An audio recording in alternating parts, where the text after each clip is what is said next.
60s was an amazing decade for everybody, I think. From teenagers, from culture, from freedom of sex, from everything. The 60s was really a revolutionary year. For me, it was a great experience in the sense that I was a young man growing up. I was involved in sports, in the Olympics. I was in the university. I had a very happy family. I enjoyed working in the country with my father. I had the whole future in front of me. Crown Prince Constantine, winner of the gold medal in sailing in the 1960 Olympic Games in Rome, assumed the Greek throne with the sudden death of his father. He was only 23 years old.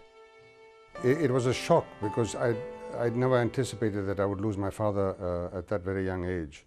I was engaged. I was hoping to spend some time with my father, going around the country and helping him in his work. Constantine II, the son of King Paul I and Queen Federica, is the last royal to head the Greek state. His father died in March 1964. 2 weeks later, the young king married his cousin, Princess Anne-Marie of Denmark. Thousands of Greeks gathered on Constitution Square in Athens to celebrate the royal wedding and see the new queen. With the loss of his father, the young king took on the role of sovereign to the people of Greece. Little could the king have known what his future would hold. Turbulent political circumstances brought Greece to its knees. During the Civil War, Greece was trapped in a power struggle between the Soviet Union and the United States, dividing the country into communists and nationalists. The Second World War finished for Europe in 1945, but it didn't finish for Greece. And Greece went on fighting until the end of 1949 because we had what is now known as the Civil War. In 1967, the collapse of the socialist government opened the way for a military coup in April the 21st the same year. The coup was led by Colonel George Papadopoulos.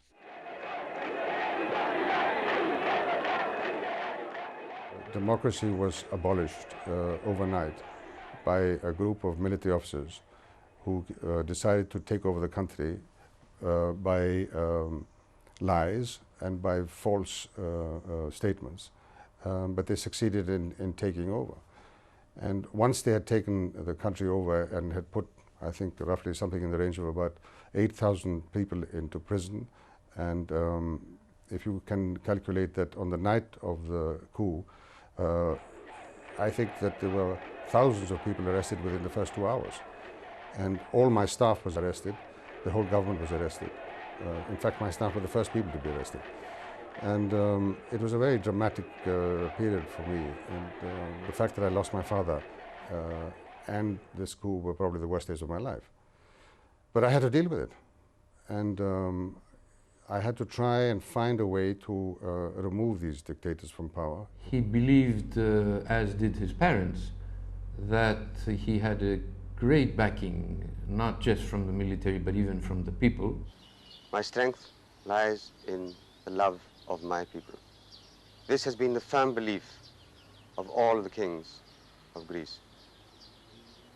Every time a king has left the country, it has been because a group of people have thrown them out. Every time the king that left the country has always had in mind that no bloodshed must incur because of him. It is far more important, my father said to me, that the king should suffer than his people. Night of the coup, I was having dinner with my family in our private home in Tatoi, and funnily enough, we were looking at a film, and my mother and my younger sister didn't like the film, and they left and they went back to my mother's house. My elder sister, who's the Queen of Spain, wanted to leave too, but I said to her, listen, why don't you stay? I don't see you very often, and once you are here, stay on a little bit, and I will see another film. When the film finished, it was about 1 o'clock at night. I didn't know that the coup had already started. I just was turning the light off at about 2 minutes past 2 in the morning when the telephone rang, and the operator said it was my private secretary. he said, listen, and he put the telephone up, and I could hear the bullets coming into his house. Greece was now under the regime of a military rule, a group of army officers that was firmly anti-monarchist. The king initially refused to acknowledge their self-proclaimed power. Under pressure from the colonels, Constantine reluctantly agreed to swear them in. Constantine always maintained that his brief coexistence with the coup was a tactical move to avoid bloodshed, which would also allow him time to organize a counter-coup. I felt at that point that the only way I could get this country out of this horrendous situation was to gain time and then try to overthrow them.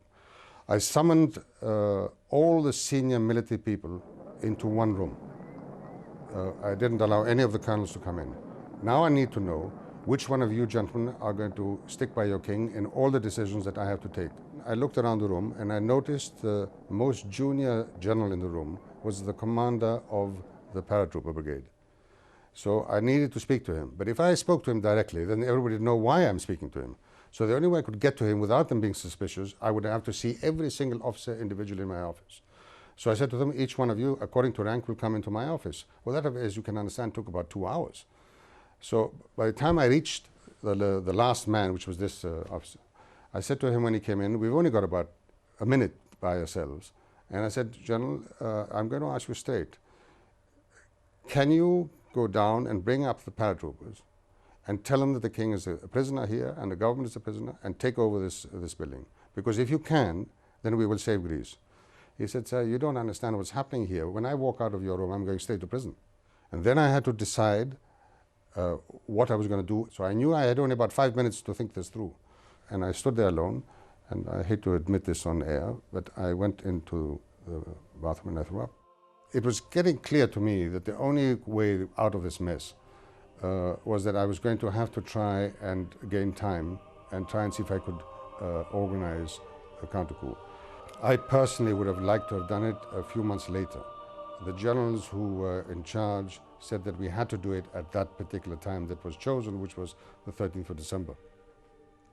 I felt that we were not ready. Still, there are people who believe that the king should have had more courage.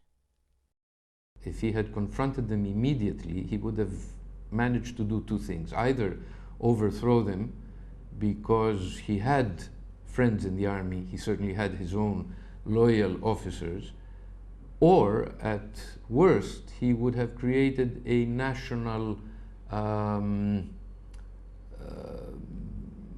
a feeling that he was trying to do his best to rid himself from the military. That he didn't do, and when he did decide to do it, it was too late. But when I became king in 1964, I put my hand on the Bible and I swore to God that I will protect them through and through, their liberty and their constitution, and that they know that I do not lie to them. I do make mistakes like everybody does, but I always keep that principle. And I think from that point of view, I will always be sure that I will be back in my country.